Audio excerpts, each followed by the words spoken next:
person I chose to do my presentation on is Arnold Gesell. He is a psychologist and pediatrician, and he's also a maturationist theorist. He was born in 1880 to 1961. His family history: his father was a photographer, and his mother, Christine, was a teacher. Through his parents' work habits and their community involvement, Gesell came to see infant and children shaped by heredity and their environment. Through his own schooling and experience and time, he learned that maturation could be aided by thoughtful, engineered environment. He completed high school in 1899 at the Stevens Point Normal School.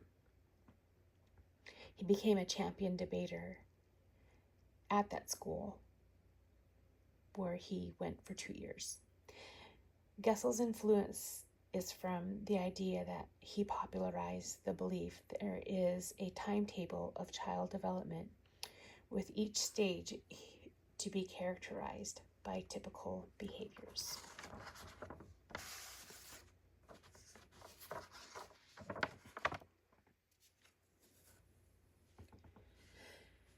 In 1915, he became the first psychologist in the United States to deal with students who were uneducable.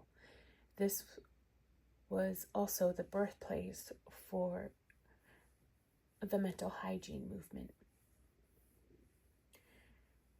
Through his positions over the years of managing rubber factors, who aided people who were diagnosed with disabilities and he also encouraged developmental special education classes. In the 1920s, he advocated for individuals with special needs that should not be kept in institutions.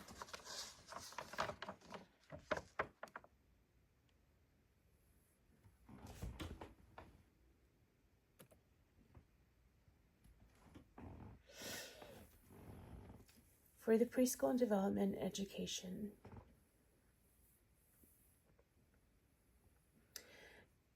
Gesell said that good development requires good mental hygiene and stimulation. There are standards for weight and height, but few have standards for mental health. Through a series of motion pictures,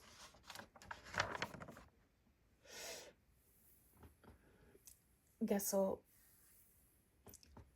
studied 500 preschool age of infant and child who were normal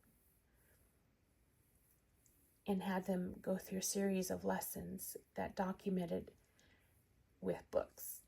At 1 month, an infant cannot, quote unquote, see a book.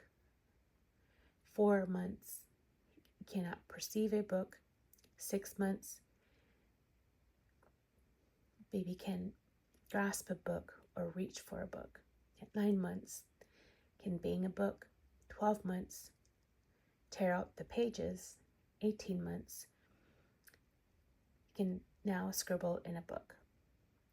50 of these infants and children, he also documented the motor ability levels, language levels, general intelligent behavior, personal social behavior, objectively measured, all on film.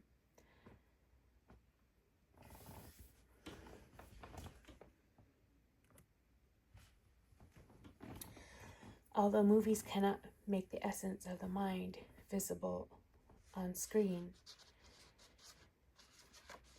Gesell had arguments about his documents, and techniques.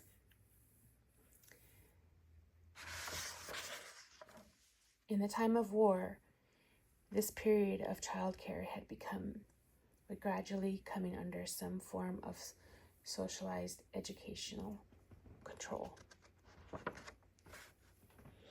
In 1924 to 1948, he founded the Yale Clinic of Child Development. As part of Gesell's techniques to document development behavior, he used film camera.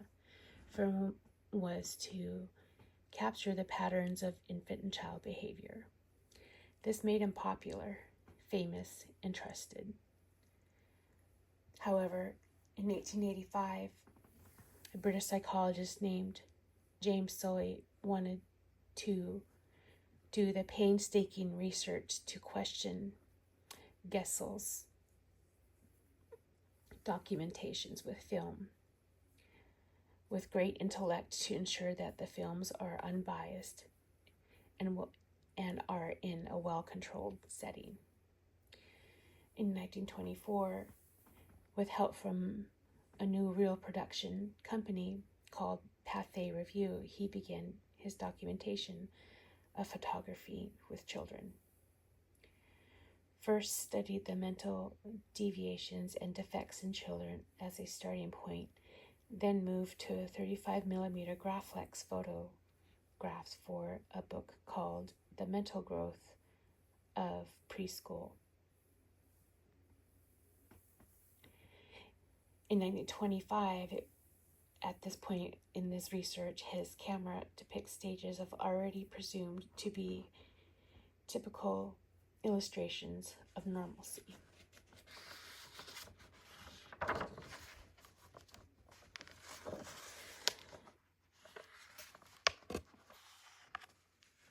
The argument had made thousands of film-based and analysis. It places his faith and fidelity in film needed for legitimately scientific observational techniques.